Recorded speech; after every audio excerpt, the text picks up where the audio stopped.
it's a blessing and a curse because we've been very fortunate year after year to have this success, but you don't want kids to think that it's easy because it's not easy by any means. And it takes everybody. So I try to be as disciplined as possible. I try to be a disciplined role model.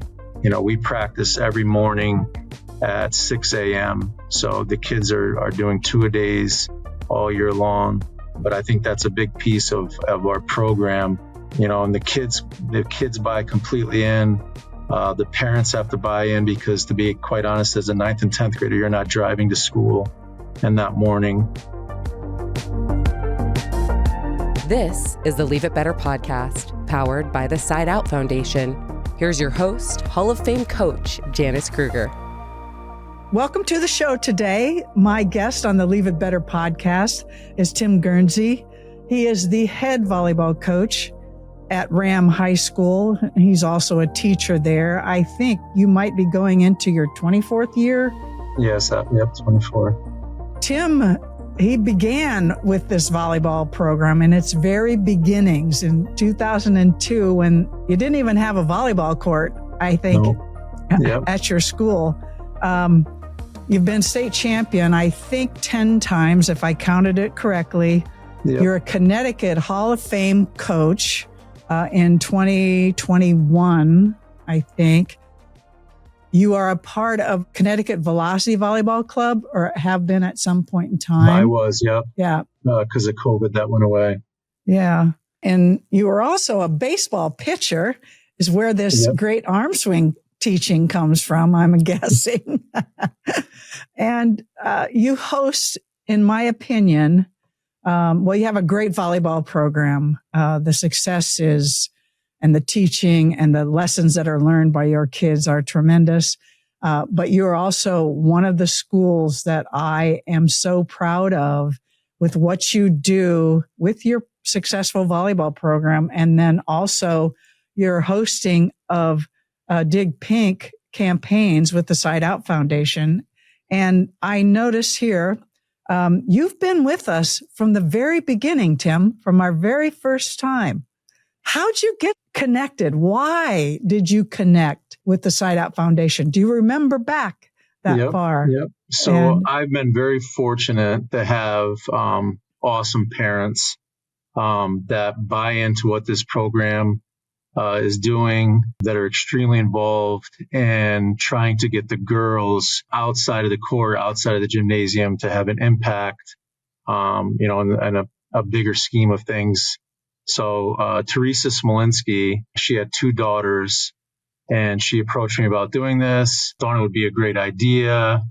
And we started, I think it was 2008 or 9 back then. So she came up with it. And for me, I started coaching in 2002, and, she was just kind of spearheaded it. Each year it got bigger, and each year the kids got more involved. The school got more involved. She ended up being diagnosed with breast cancer, which is kind of a crazy thing. And then I had a mentor, and Matt Herlock, who was at Coventry. He ended up getting liver cancer. So it's just all these things tied in.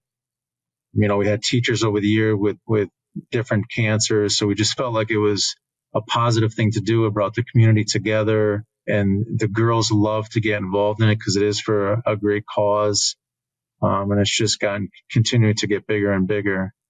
But we just feel honored to be part of it. And, we realize we're just a small piece, but it's something the kids look forward to and the parents really get into. But just, proud to be part of it. I think I've seen some pictures where I think your school community gets into it as well.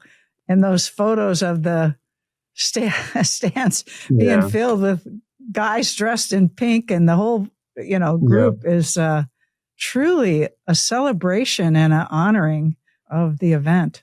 Yeah. The kids really get into it. It's an opportunity to bring the school together. We try to bring in a guest speaker to kind of tie in the whole thing. Cause I think for kids at that age, they're just looking for a reason to get out and have some fun. But, there's a bigger cause, but the parents do an excellent job. They come into school the week before, they sell raffles, they get everybody completely engaged. So it's been a great experience for our community. Yeah. Yeah. Yeah. I can see that in the kind of results that you've had also.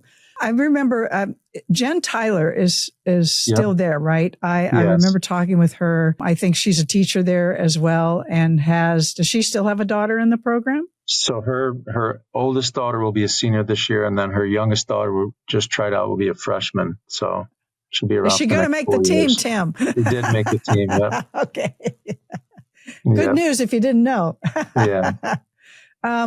Yeah, the conversations with Jen have always been so impressive because, one of the things about the Side Out Foundation and our mission to not only do things for breast cancer research, but it is also to help, and as you spoke about, helping kids to find some things outside of just their things that they want to focus on, a little bit beyond that. And you have just been one of those schools that has just stuck out in my mind. And Jen and I've had conversations about ways to help improve that. And I know we've had some videos that you may have shared with your team at some point in time to really understand what our research is doing for them. And I always really appreciate the in-depthness of what you guys do there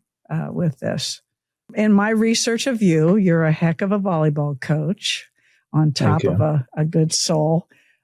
And this baseball beginning, being a pitcher.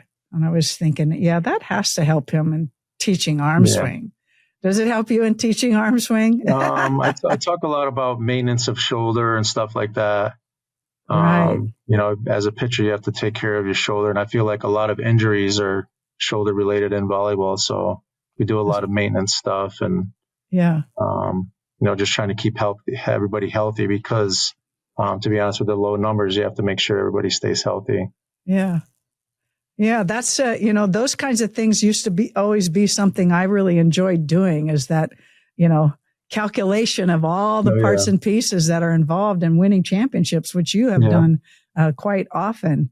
I also saw talks you gave on a couple topics that really caught my eye.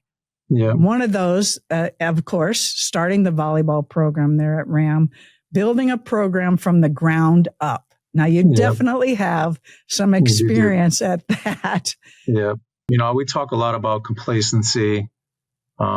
Each year these kids come in, and we were just having this conversation yesterday on our last day of tryouts. It's the freshmen really don't understand how hard it is. And, it's a blessing and a curse because we've been very fortunate year after year to have this success, but you don't want kids to think that it's easy because it's not easy by any means. And it takes everybody. So I try to be as disciplined as possible. I try to be a disciplined role model. We do something that's very unique. We practice every morning at 6 a.m. So the kids are doing 2-a-days all year long. And I always say the morning is an opportunity for me to be in a different light, I guess, because it's a little bit more relaxed. It's a little bit more rep work. It allows me to get to know the kids a little bit better. So I'm asking a ton of questions. It's a little bit more personal. Whereas the afternoon sessions, I'm a lot more focused. It's a lot more preparation about our opponents and what we're going to do. So I feel like the morning has allowed the program to create that connection, whereas the afternoons is a lot more getting down to work and, a lot more conditioning, a lot more structure. Mm-hmm. But I think that's a big piece of our program, and the kids buy completely in. The parents have to buy in because, to be quite honest, as a 9th and 10th grader, you're not driving to school in that morning. So they have to buy in, get out of bed in the morning. And we talk about the fact that at some point you're going to have a job where you're going to have to wake up in the morning. So this is preparation, believe it or not, for getting up. And I am a morning person. My father worked construction for 32 years, and he woke up every morning without an alarm clock at 4:30. So I love the mornings. I love going outside and, waiting for the birds to start chirping in the morning. I feel like that's my highest peak energy time. Yeah. So I love it. I think we're a disciplined group. My daughter, who is at Norwich Free Academy and Norwich playing volleyball, she's going to be a sophomore. Okay. She had made a comment one time that my kids are like robots.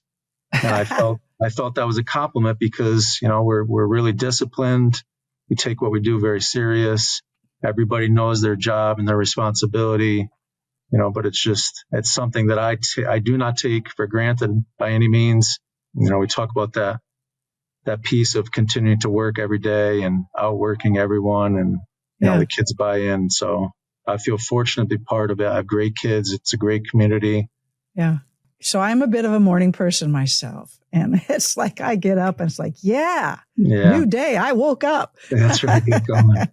And, just attack it. Talking about here is that, creating the culture of mental toughness. And, kids need this. And athletics is a really great place to bring it in because it's not only fun, but it's also filled with lots of lessons. Yeah.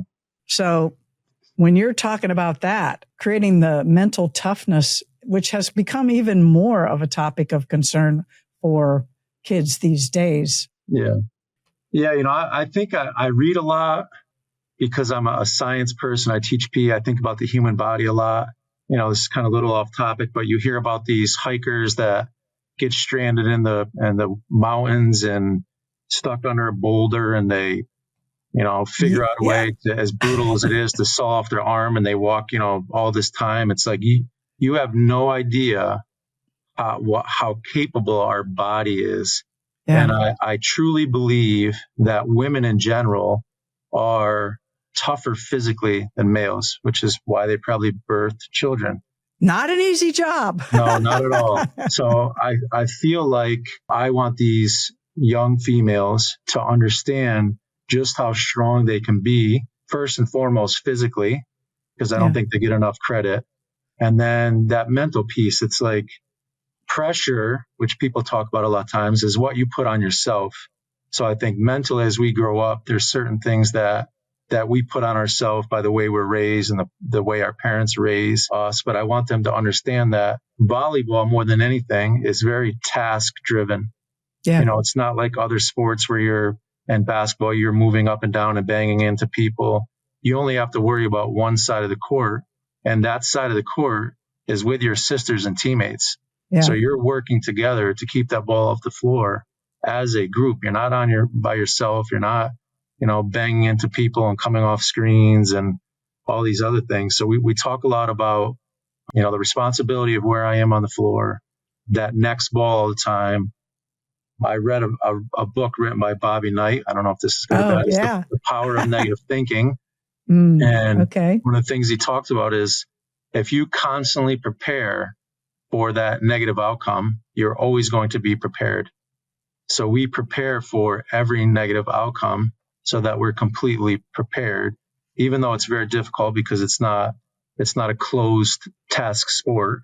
It's very open, but we talk a lot about making sure we're preparing for each and every one of those situations in a negative way so that there's a positive outcome. But I truly believe female athletes in general don't get enough credit for their mental toughness. I try to put them in situations, especially game situations, where we have to overcome. We do it on a daily basis.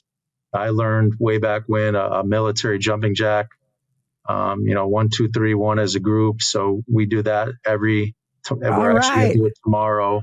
It's a great opportunity for the team and our last day before we move forward into what I consider the first part of our season to complete a task together.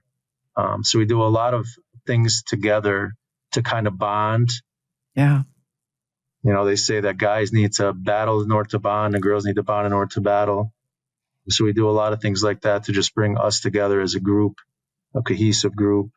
I'm big on being a good teammate. I think that's huge. Yeah. So just putting them in uncomfortable situations and know they're not in there by themselves.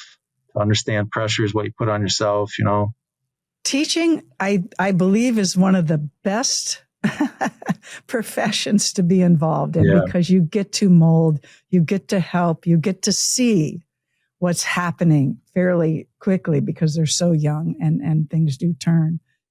You know, that your comment there about Bobby Knight and that book, I believe Karch Karai has also incorporated something. I think he calls it a little bit different, but they were prepared for every potential bad outcome going into Olympic Games where, you know, the bus just died and we got a mile to go and we play in 2 hours. You know, how are you going to do? You going to manage it or not? And I love that. That's great advice, Tim. So, okay, I have one more area of your speaking engagements that I found. There probably been more, but you talk about being taught by the mentor you mentioned earlier about defense and the man up rover defense. What is this? So I had no previous volleyball background outside of, you know, I took a class in college for PE. My sister played in high school and collegiately at a small Division III school. So for me, when I first started coaching, I had phenomenal athletes. I did what everybody else did in the perimeter and the man back defense. And there was games that we lost because everybody started tipping over the block. So Matt Herlock contacted a Division II college coach in the Midwest, and he had this defense that he was very successful with, and it was called the rover defense, which is basically you have a left back, you have a right back, and you have a rover defensively that tracks and follows the ball. So it eliminates that tipping. Yeah. And I feel like we've been very successful at it because it is very concrete. I feel like a lot of times in the rotational and the man back defense, perimeter defense, there are certain balls that drop and kids will look at coaches and not realize whose ball it is. Yeah. In this particular defense, any ball that hits the ground, each person on the team knows who should have gotten that ball. So it's very concrete, which I like. My kids buy into it because back then it was just Coventry and I with Matt Herlock that were doing the defense. I've seen people start to do it a little bit. Farmington, when we played in the state final one year, tried to mimic and do the defense. I know Fitch runs a little bit modified version of it. So teams have started to do it a little bit more. Mm-hmm. But I think it makes us unique because, we're very limited in the amount of teams that are doing it. The kids completely buy in. I think it allows us defensively to read the ball a little bit more because there's less people in the back row. But it's just something that I've had a lot of success doing when we made that switch. It's very simple. And I think sometimes as coaches, we try to overcomplicate things. And this is not complicated by any means. And actually, I had somebody probably 2 or 3 years ago send me a video. Texas Tech was actually running it during the year. So, when you see things like that, you realize that, it's okay what I'm doing. And the difficult thing becomes the transition for those kids that are going from my program to the collegiate level because they learn to play a little bit different defense. But I feel like my kids are prepared because of their ability to read a hitter. Track the ball, honestly. They're really good at tracking the ball, I'm guessing. Yeah. So that would be the big thing. Yeah. So for those out there, and I'm, bragging a lot about you and what you guys do with your volleyball program, but also with your Dig Pink event, are there any recommendations or tips that you could give to somebody that's maybe just thinking about getting started? I think for me, the big thing, and you've kind of talked about this, is I'm in the school. So I'm around kids all day long, and I'm constantly talking about the game, the event, what it means, what it's for. So I think if you're a teacher in a school and you're coaching that group and you want to set up the event, first thing you got to do is you just got to set it up. I think part of it is reaching out to a parent that you trust and having them behind the scenes go in and try to help you organize everything, try to set everything up. Like I said, I've been very fortunate with the parents, but it's just getting started. It was not what it was when we started, 20 years ago. And then each year it'll get a little bit better. each year, I mean, we offer shirts to the referees that come. We never did that when we first started. We try to get them involved. The raffles is a huge thing. So I think just each year you do it, it'll get better. And no matter what, whether you raise 500 or 5,000, it's still money raised. It still brings the community together. So just, finding that game you want to do it, and, going online and signing up. Everything online is great. It talks about how to get started. It talks about things you need to do. So everything that's put on the website really is a huge help. And I get emails all the time. People reach out and say, if you need any help with anything, you can reach out. So, there's definitely a system in place to help people be successful in doing it. We do try. We do try to do our very best to make this as simple as possible. And, we understand that volleyball coaches are volleyball coaches first, and that we're adding this in as an extra piece. Yeah. I thank you for all the stuff that you've done there. One more thing here to ask you about is you had underneath your signature. I always ask everybody if they have a quote or if they have something. And I notice you have, coaches have the power to turn potential into reality through guidance, encouragement, and belief. Yeah. Love that. Love that. My struggle is I feel like I'm a very unique individual. I'm very particular about the way things are run. Mm-hmm. I've been doing this a long time. I've been teaching for a long time. I feel like I'm getting to the point in my career where I want to help other coaches. So I have a couple people that I'm working with right now, but my own children, because I live in a different town than I teach in, they're going to a different school and they're involved in athletics. So I see things that I don't necessarily agree with. I see things the way they're being ran. And I think as I'm getting older, I'm having a more difficult time watching other people have the ability to either influence in a positive, negative way. And I put that quote on there because there was something in my life at that particular time that was happening with one of my kids at their school. And it just, for me, it was a reminder that I need to make sure that I'm having a positive influence. I'm making sure that, the things that I say and how I'm treating people, understanding that it is going to have a lasting impact. And, when I'm having these conversations with my own kids, when they come home, I still don't have all the answers. I wish I did, but it's like trying to get them to become young adults and, realize that not everything that you think is right is done correctly. So as a parent, it's been eye-opening and a bit of a struggle it's harder to be a father, sometimes than it is to be a coach of kids and a teacher. So I'm just trying to figure that out as I go and provide them with insight, I guess. But that's the reason that I put that particular quote up at that time. You're mentioning some things here. I have an interview with Hugh McCutcheon. He wrote a book on championship behaviors, but his new role is at the University of Minnesota is basically coaching coaches, helping coaches to stay and affect the guidance, the encouragement, and the belief in them to allow them to become great citizens and, right. excellent people down the road. And you're giving me chills talking about how, this is done because this has always been something really important to me, the impact we have on young people.